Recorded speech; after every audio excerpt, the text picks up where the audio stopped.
आज आपण कानगाव या ठिकाणी आहोत आणि कानगाव या वन क्षेत्रामध्ये मात्र या ठिकाणी सतत असणारी वाहतूक व या वाहतुकीच्या ठिकाणीच 3-4 दिवसापूर्वी 6 म्हशीची वासरेही टाकण्यात आलेली होती आणि त्याची दुर्गंधीही आता सध्या खूप काही येत असून 6 जनावरांची जी दुर्गंधी आहे ती अतिशय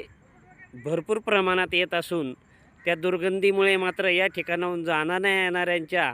श्वासोश्वासाद्वारे जे काही विषाणू जाऊ शकतात अथवा त्या जो वासाचा त्रास आहे, उलट्या होऊ शकतात, कोणाला अनेक बाबी या निर्माण होऊ शकतात आरोग्याच्या दृष्टीने। तरी ज्यांनी गोठ्यातील एकदम 6 जी वासरे टाकलेली आहेत, एका घरचं एकच वासर असू शकतं, परंतु अशी 6 जनावरे जी वासरांची पिल्लं म्हणजे जी वासरे आहेत म्हशीची, ती एक ठिकाणी 6 कशी काय येऊ शकतात? तरी हा प्रकार नक्कीच गोठ्यावरील असू शकतो। तरी कानगावकरांच्या वतीने व या ठिकाणाहून प्रवास करणाऱ्यांच्या वतीने अशा गोठाचालक व गाई म्हशी शेतकरी बंधू असतील यांना एक शेवटची विनंती करण्यात येत आहे की आपण आपली मृत जनावरे ही रस्ता सोडून आतमध्ये हे भरपूर प्रमाणात हे जंगल आहे, ह्या वनक्षेत्रामध्ये आपण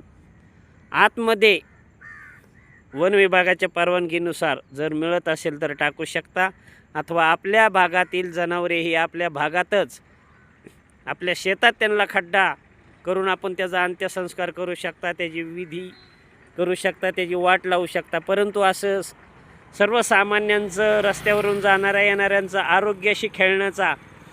आरोग्य धोक्यात आणण्याचा आपल्याला कोणताही प्रकारचा अधिकार हा नाही। सामाजिकदृष्ट्या रस्त्यावर टाकण्यात येणारी मृत जनावरे ही खूप अतिशय महत्त्वाचा व भयंकर प्रश्न आहे। या ठिकाणी अनेक श्वान येत असतात आणि त्या श्वानांच्या कळवंडीमुळे एखाद्या वाहन चालकावर, मोटरसायकल चालकावरती ते हल्लाही करू शकतात, हे नाकारता येणार नाही। म्हणजेच त्या मृत जनावरांचे नुकसान हे जाणाऱ्या येणाऱ्यांना दुर्गंधीसोबतच जे श्वान आहेत हे श्वानही हल्ला करू शकतात। म्हणजे आपल्या एका मृत जनावरामुळे समाजाचं किती नुकसान होतं याचा आपण स्वतःहून कधी विचार करणार आहात की नाही, हे अतिशय महत्त्वाचं आहे। सामाजिकदृष्ट्या आपण रस्त्याच्या अगदी 5 फूट अंतरावरच जर असे मृत 5-5, 6 वासरे टाकत असू तर विचार करण्यासारखे